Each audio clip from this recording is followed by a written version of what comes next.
Good night, everyone. Bonsoir à tous. I hope that you had a great weekend. We're back here another day. So, tonight we will be looking at how to structure basic sentences in French. That is our topic for tonight. So, how do we structure a basic sentence in English? In English, our basic sentences usually comprise of three things. One, the subject, the person, the thing, the animal who is completing or carrying out the verb or action which follows. Next, we have the verb, the action being completed or the action being carried out by the subject. And last but not least, we have the predicate. This part of the sentence, this is the part of the sentence which comes at the end. It usually gives us a bit of details or some details about the previously mentioned subject. So, in our basic sentences in English, we can also have a direct object or an indirect object. So sometimes those would be in our sentences. The object can be a person or it can be a thing. It receives the action done by the subject. The indirect object, on the other hand, is an object which receives the action of the verb. However, it does not receive it directly. For example, I threw the ball to him. I, the subject, threw the verb. The ball, what is being thrown? The ball. The ball is the direct object because it's directly receiving the verb. However, to him, he is also receiving the thrown ball. The him would be the indirect object. He's also receiving the ball, but he's not receiving the action. He's receiving the action of the verb. However, he's not receiving it directly. The verb is receiving it, not the verb, the ball would be receiving it directly in this case. So, see, I have some examples. So, number one, the man went to the shop. The man went to the shop. So here we have the subject, the man, the verb, went, as in the past tense of the verb to go. And then we have the predicate, which would also include the verb, went to the shop. It tells us a bit, the predicate, I assume, tells us a bit about the subject. Thanks to the predicate, we know where, in this case, thanks to the predicate, we know where the subject went. You see, the man went to the shop. And next example is the husband gives flowers to his wife. The husband gives flowers to his wife. So the subject, so I have the color, I have a little bit color coded. So the husband, the subject is the husband, and that's in blue. Verb, which is in red, would be gives. As we see, gives is in red. Then we have the predicate, which is gives flowers to his wife. So we found out a bit more about the subject. We found out that he gave flowers to his wife, or he gives flowers to his wife. So, see, I have the gives flowers to his wife. Sorry about that. I have the give flowers to his wife underlined. I have predicate underlined. So then we have highlighted here in green flowers. The direct object would be flowers because they're receiving the action of the subject. What is being given? See what was given, what is being given? The flowers. They are directly receiving that verb or that action. So now we have the indirect object in yellow, his wife. She was not the object given. However, she's receiving the flowers which were given. Hopefully that was clear. So here in number one, we have the subject, the verb, and the predicate. The man went to the shop. We know the subject is the man, the verb is went, which is the past tense of to go, and went to the shop would be the predicate. The predicate includes the verb. And we know as the predicate tells us a bit about the subject. And thanks to the predicate, we know where the subject went in this situation. Here we have all the different elements. We have the subject, we have the verb, we have the predicate, we have the direct object and the indirect object. So remember, direct object directly receives the action. What is the action? The action is gives, or to give is give. What is being given? Is the wife being given? Is the husband being given? No. The flowers are being given. So they're directly receiving the action. Whereas the wife, she is not the object given. However, she's still receiving the flowers. On we go. Oh, look, some beautiful flowers. So, we just looked at the English. We looked at it from English perspective. Now, let's look at it from the French perspective now. So this is personal belief, don't quote me. I personally believe that the structure of a basic French sentence is similar to that of a basic English sentence. In French, a basic sentence is formed with the subject or the subject pronoun, the verb, and the predicate, which would also include either the direct object pronoun or the indirect object pronoun or both. So, I mentioned subject pronoun. So at times we have the subject. The subject could be a car.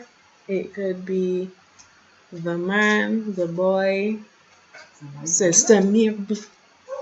Sister Mary. It could be anybody. Right? And we have this in English as well. We would say she. So say we were talking about Jenny. Rather than saying Jenny, Jenny, Jenny all the time, we would say she goes to the shop. Jenny bought a car. She went to the car dealership yesterday. See, we use she. So we have subject pronouns in French as well. So we have je. Je. I'm going to repeat it one last time. Je. And this subject pronoun means I.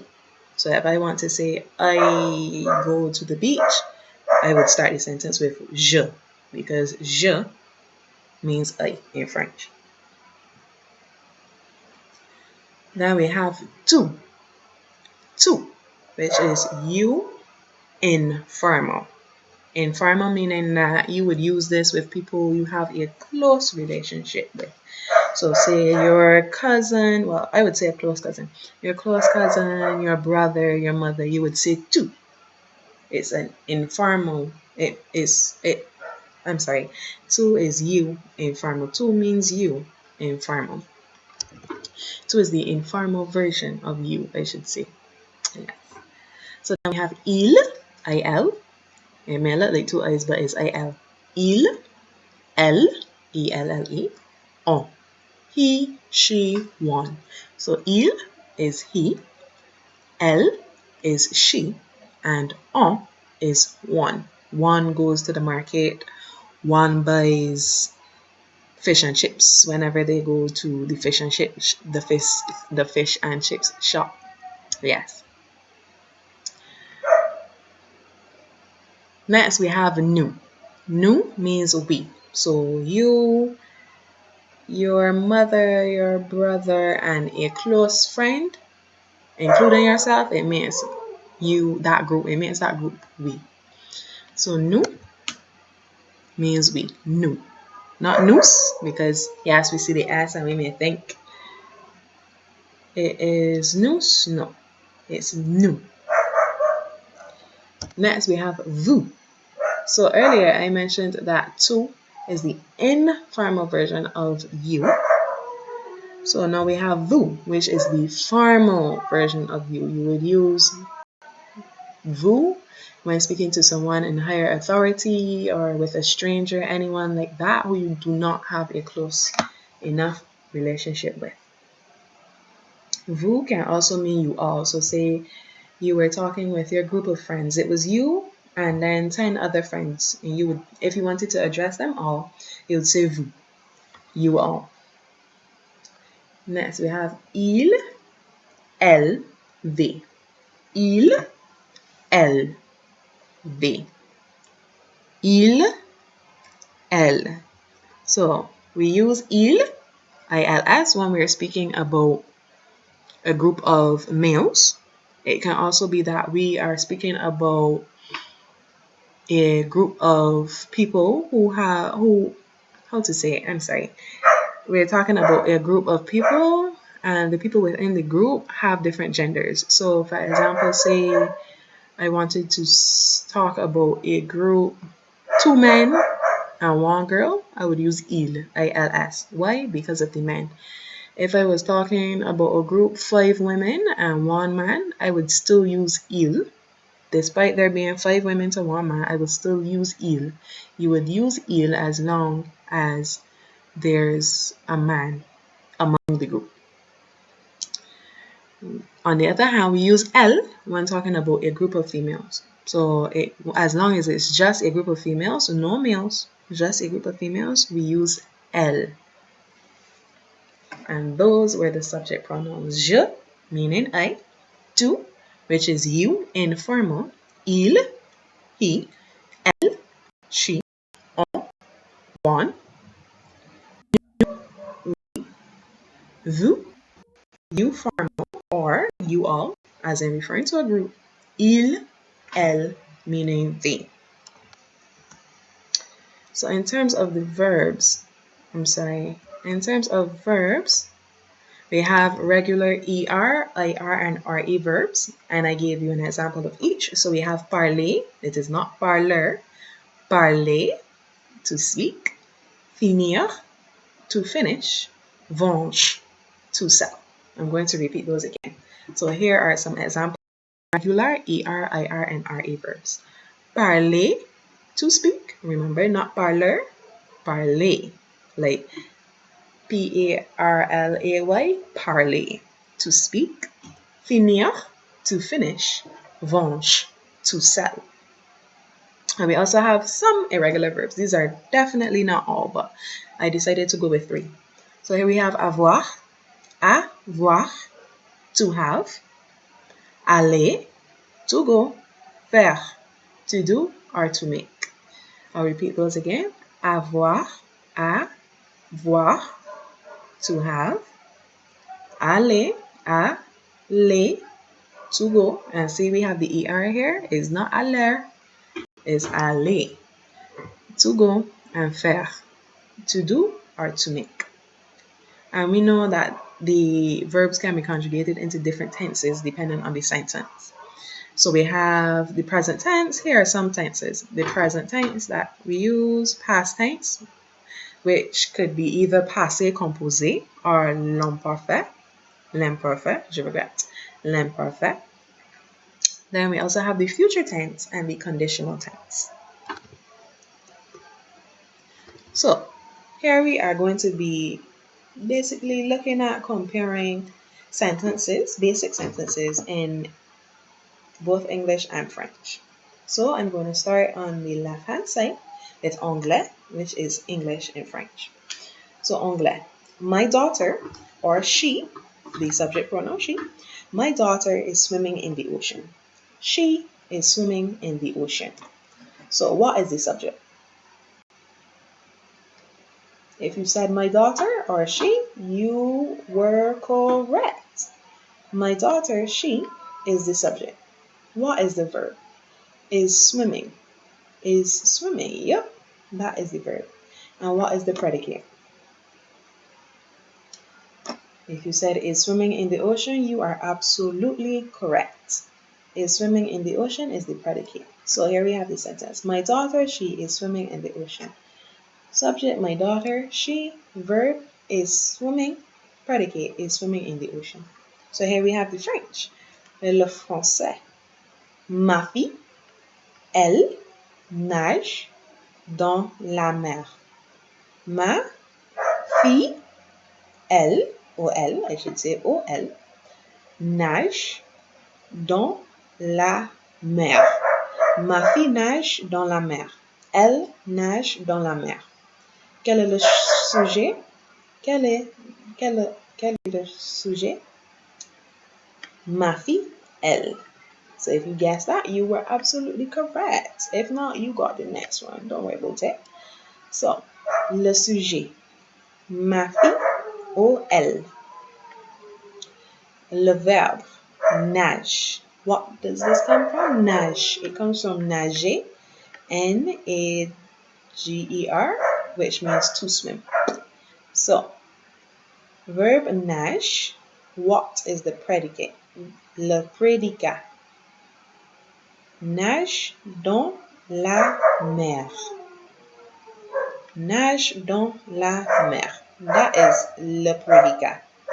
Je regrette. I apologize if you can hear the dog in the background. So, here we have some examples in French. Ma sœur, let me get the most. Ma sœur et moi, nous achetons une voiture. Ma sœur et moi, nous achetons une voiture. My sister and I, we buy a car. So why is it we? If we had to replace my sister and I, why would we replace it with the subject pronoun we? We would do that because you are included.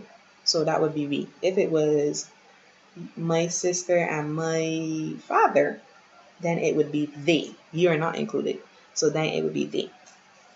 So I'm going to repeat that one last time. And you can repeat after me if you would like. So to get some practice in. Ma sœur et moi, nous achetons une voiture.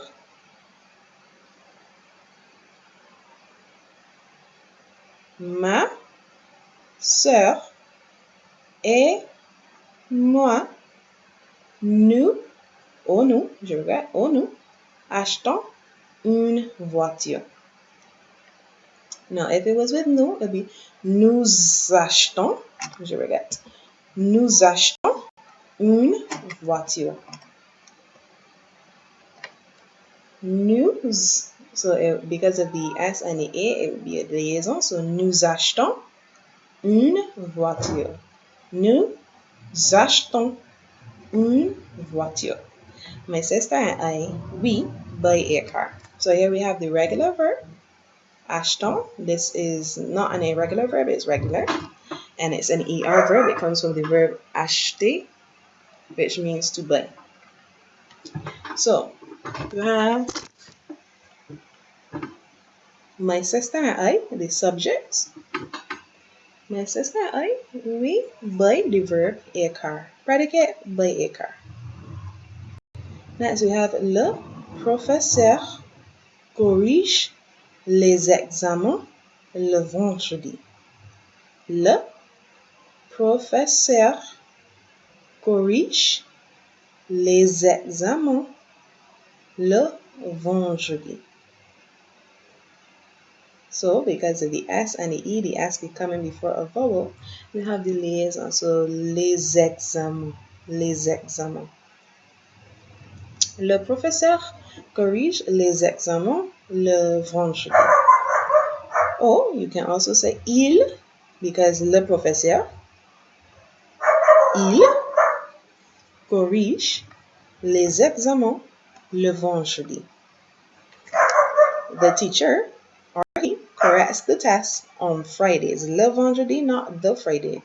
Le vendredi, on Fridays.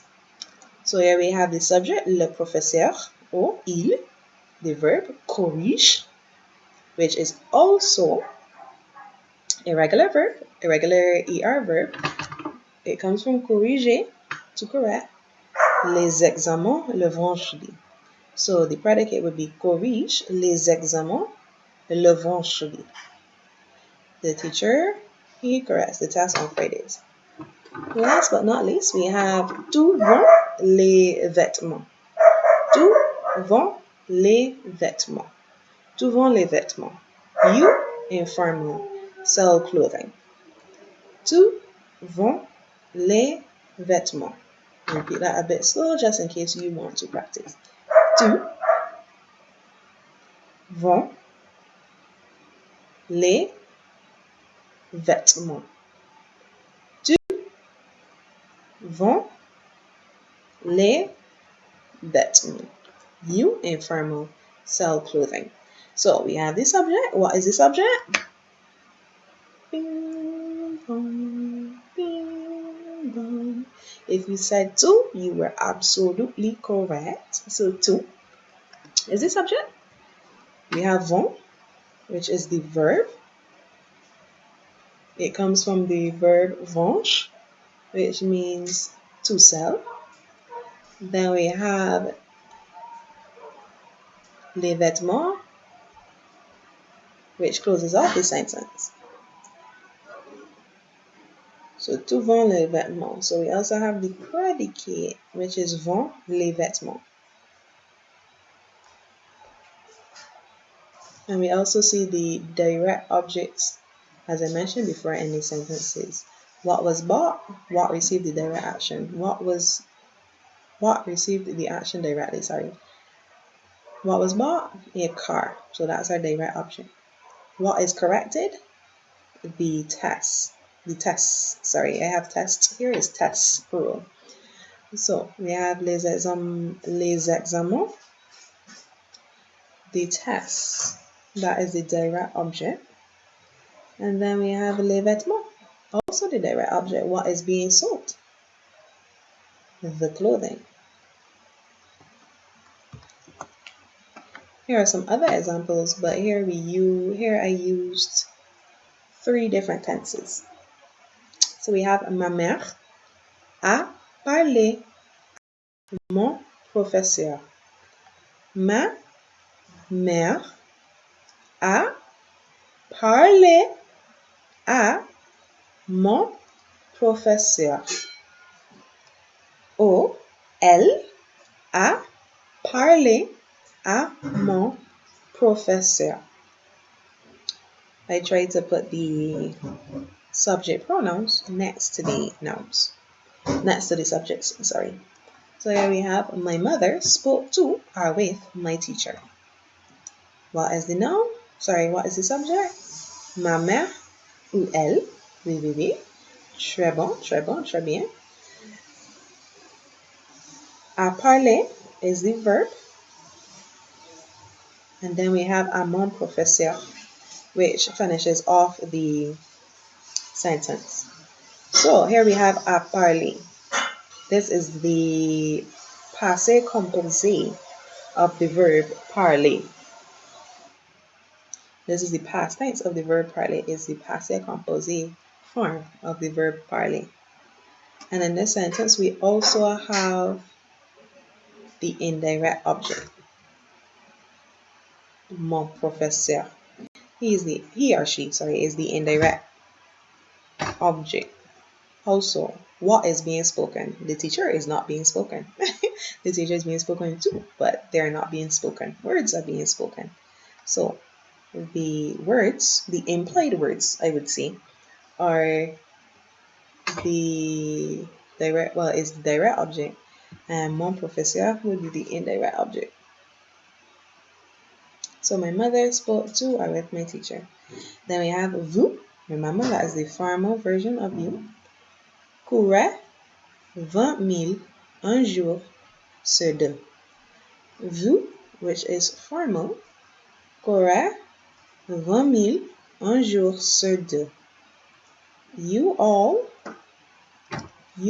run or used to run 20 miles every other day. So here we have the subject once again, vous, the verb courir, which comes from the verb courir, which means to run, C-O-U-R-I-R. 20 000 un jour sur jour. 20 miles every other day. So we learn a bit vocab. Un jour sur 2. Every other day. All of that just to say every other day. And courir is the l'imperfect, je regrette. L'imperfect. Sorry. L'imperfect. That is the imperfect past tense. Correct. So you all ran. So it's not you as in just one person. You all, the group, ran or used to run 20 miles every other day. Next, we have on rendra visite à sa mère si elle est malade. Let me say it slowly so you can repeat. On rendra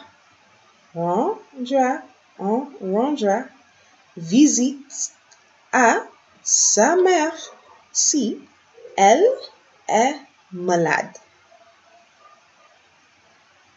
One will visit their mother. One will visit their mother if she is sick, which is true. So here we have the subject pronoun. En is a general one. So just talking generally. One will visit their mother. So see, rendra visite à. The verb is rendre visite à. RENDRE visite à. Rendre visite à, to visit someone. So en, the subject pronoun, rendra visite à, the verb in the future tense. Sa mère si elle est malade. And we have the rest of the sentence. One will visit their mother if she is sick. And now we're going to be looking at different sentences which were structured with some irregular verbs, namely aller, être, connaître, and avoir. As we see them here.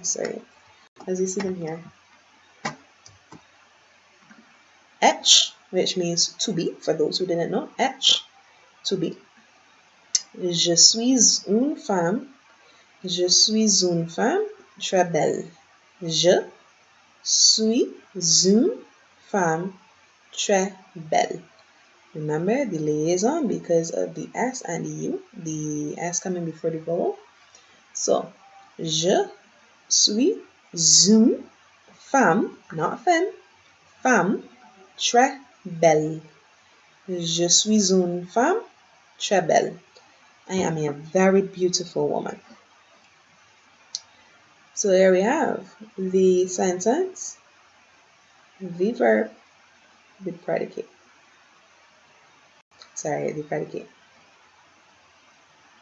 Avoir, to have. Il a 3 frères. Je regrette. Il a 3 frères et une sœur. Il a 3 frères et une sœur. Liaison because of the T and the U. Et une sœur.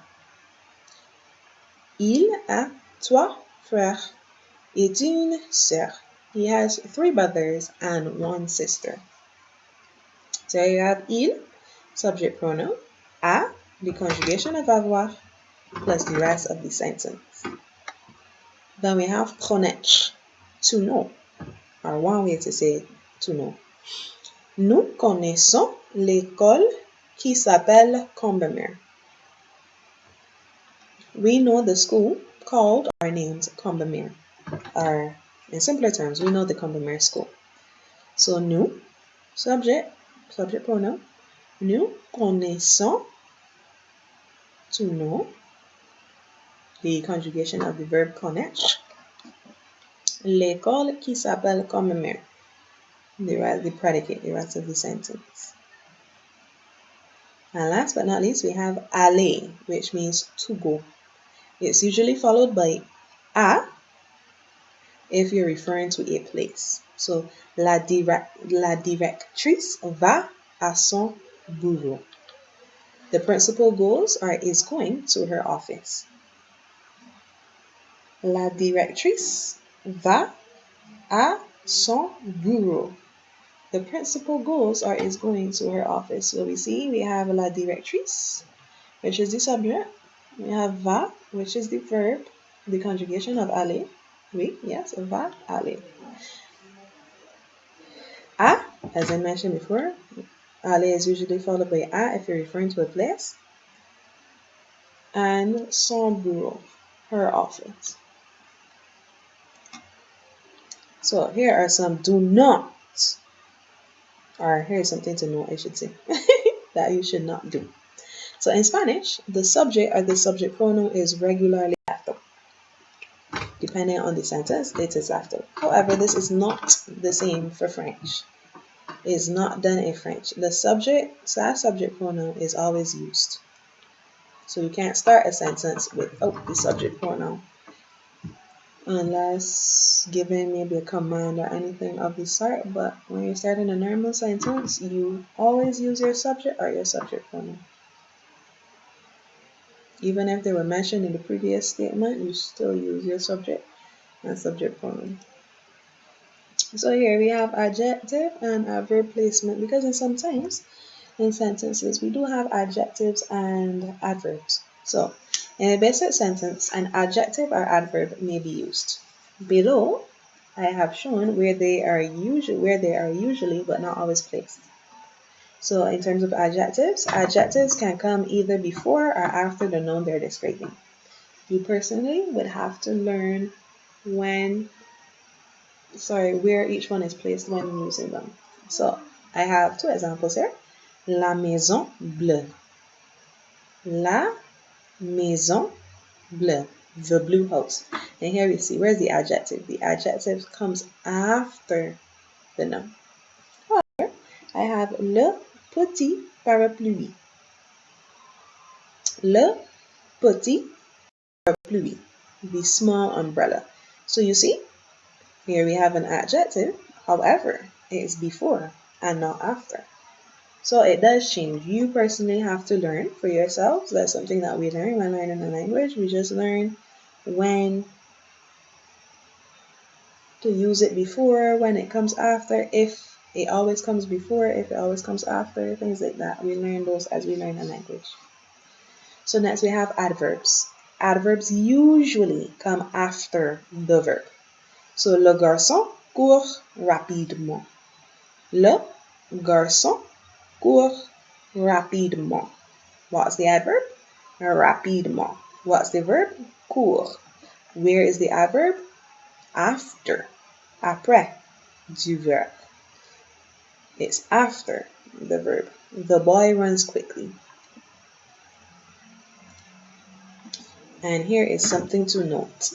There are different ways to structure a sentence. Sorry about that. There are different ways to structure a sentence. Sentence structure may change depending on what the sentence is saying. However, I gave the structuring of a basic sentence with a few things to remember. Merci beaucoup. Merci, merci, merci beaucoup. I hope that you understood and enjoyed the presentation. I hope everything was clear. And I recommend that you practice structuring sentences, whether it be that you just say them out loud, whether it be that you take 5 minutes and just write down about 5 sentences. Doesn't matter. You take your time and you structure the sentences. And remember, subject pronouns are the subject, the verb, and the rest of the sentence, which could include a direct object or indirect object. Okay, that is it. Have a great night and see you next time.